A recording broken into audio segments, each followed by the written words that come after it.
मंडळी नमस्कार. आज आपण बनवणार आहोत भेंडीची भाजी. त्यासाठी भेंडी चांगली स्वच्छ धुवून घेतली, त्याच्यानंतर पुसून घेतली आणि अशी कट करून घेतली. आता भेंडी एका कढईत चांगली 5-10 मिनटं अशी भाजून घेणार आहे.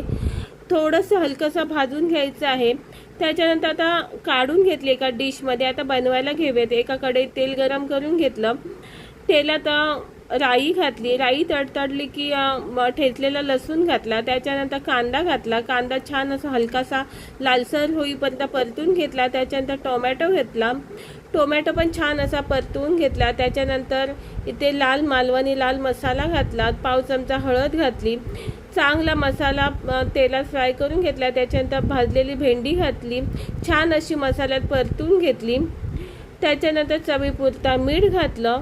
मीठ चांगलं सगळ्या बाजूने लागण्यासाठी परत एकदा चांगली परतून घेतली आणि झाकण मारून शिजेपर्यंत भेंडी वाफवून घेतली. त्याच्यानंतर इथे